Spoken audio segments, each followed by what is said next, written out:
बहुत समय पहले की बात है। एक छोटे से गांव में विजय नाम का एक बुजुर्ग अपने 2 बेटों और बड़ी बहू के साथ रहता था। विजय के पास एक प्यारी सी गाय थी जिसका नाम गंगा था।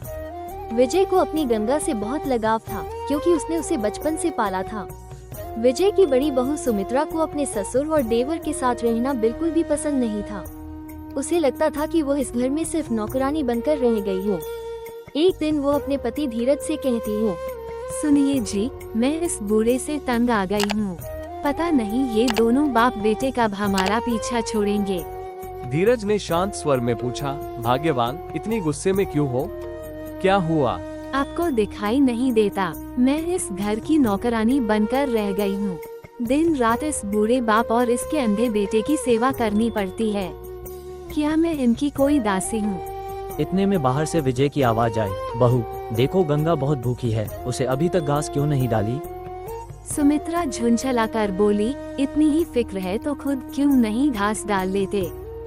विजय ने दुखी मन से कहा, बेटी अगर मेरे बूढ़े शरीर में इतनी शक्ति होती तो मैं कभी तुमसे यह न कहता, लेकिन अब शरीर मेरा साथ नहीं देता। सुमित्रा गुस्से में बोली, तो इसमें मैं क्या करूं? मुझसे पूछकर बूढ़े हुए थे क्या? इसी दौरान विजय का छोटा बेटा राजेश वहां आ गया। वो जन्म से ही एक आंख से अंधा था। पिताजी क्या हुआ?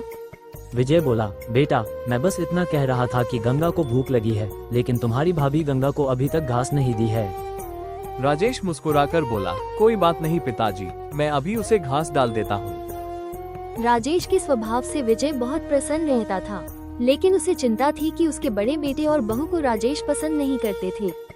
विजय चाहता था कि उसके जीते जी राजेश का विवाह एक अच्छे घर की लड़की से हो जाए। एक दिन विजय अपने पुराने मित्र रामनाथ के पास गया। रामनाथ, मैं तुम्हारे पास अपने बेटे राजेश के विवाह की बात करने आया हूँ। मैंने सुना है कि तुम अपनी बेटी के लिए अच्छा परिवार ढूंढ रहे हो।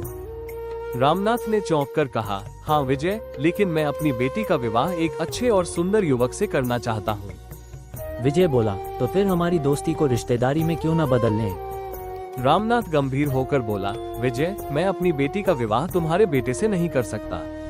तुम्हारा बेटा एक आंख से अंधा है, मेरी बेटी सुंदर और सुशील है। भला मैं ऐसा रिश्ता कैसे कर सकता हूँ? विजय ने ठंडी सांस भरी और बोला, ठीक है रामनाथ, लेकिन याद रखना मेरे बेटे के अच्छे कर्म ही उसे एक सुंदर और सुशील पत्नी दिलाएंगे। राजेश रोज की तरह अपनी गाय गंगा को लेकर जंगल में घास चराने गया। वो एक पेड़ के नीचे बैठा ही था कि अचानक उसे किसी लड़की के रोने की आवाज सुनाई दी। ये कौन रो रहा है? राजेश आवाज की दिशा में गया और देखा कि एक लड़की पेड़ के नीचे बैठी रो रही थी। तुम कौन हो और क्यों रो रही हो? लड़की ने आंसू पोंछते हुए कहा, मेरा नाम आशा है। मेरे माता पिता नहीं रहे और कुछ दिन पहले मेरी दादी भी गुजर गई। अब इस दुनिया में मेरा कोई नहीं है। मैं इस अकेलेपन से तंग आ चुकी हूँ। राजेश को आशा की हालत देखकर बहुत दुख हुआ। उसने कहा, अगर तुम्हें कोई आपत्ति न हो तो क्या तुम मुझसे विवाह करोगी? आशा बोली, तुमने ही मेरी मदद करने की सोची। तुम्हारे दिल की सच्चाई मुझे पसंद आई। हाँ, मैं तुमसे विवाह करने के लिए तैयार हूँ। फिर दोनों का विवाह हो गया और वे अपने घर लौटे। लेकिन जब वे घर पहुँचे तो सुमित्रा भड़क गई। इस अनजान लड़की को घर में घुसने मत देना। धीरज भी बोला, पिताजी आप तो पहले ही अपनी जायदाद मेरे नाम कर चुके हैं। अब ये घर मेरा है और मैं इन्हें नहीं रहने दूंगा। विजय ने भारी मन से कहा, ठीक है बेटा, अगर यही तुम्हारी इच्छा है तो मैं यहाँ नहीं रुकूंगा, लेकिन जाते जाते मैं अपनी गंगा को जरूर ले जाऊंगा। राजेश, आशा और विजय अपनी प्यारी गंगा के साथ जंगल में रहने चले गए। जंगल में रहने के दौरान एक दिन राजेश और आशा ने एक पुरानी मूर्ति को देखा जो धूल से ढकी हुई थी। उन्होंने उसे साफ किया, तभी मूर्ति से तेज प्रकाश निकला और उसमें से एक संत प्रकट हुए। कौन है जिसने मेरी तपस्या भंग की? राजेश ने हाथ जोड़कर कहा, महाराज हमें क्षमा करें, हम तो बस इस मूर्ति की सफाई कर रहे थे। संत बोले, तुम्हारी निस्वार्थ सेवा देखकर मैं प्रसन्न हूँ, कोई भी इच्छा मांगो। आशा ने कहा, महाराज मैं सिर्फ यही चाहती हूँ कि मेरे पति की आंखें ठीक हो जाएं। संत ने मंत्र पढ़े और राजेश की आंखें ठीक हो गई। संत बोले, मैं तुम दोनों की ईमानदारी से बहुत खुश हूँ। ये 5 सोने से भरे घड़े तुम्हारे लिए हैं। राजेश और आशा बोले, हमें केवल जरूरत भर का धन चाहिए, बाकी हम गरीबों में बांट देंगे। संत मुस्कुराए, तुम दोनों सच्चे दिल वाले हो, सदा सुखी रहो। फिर वे संत वापस मूर्ति में समा गए। उधर धीरज और सुमित्रा का जीवन बर्बाद हो गया। लालच के कारण वे कर्ज में डूब गए और गांव वालों ने उन्हें घर से निकाल दिया।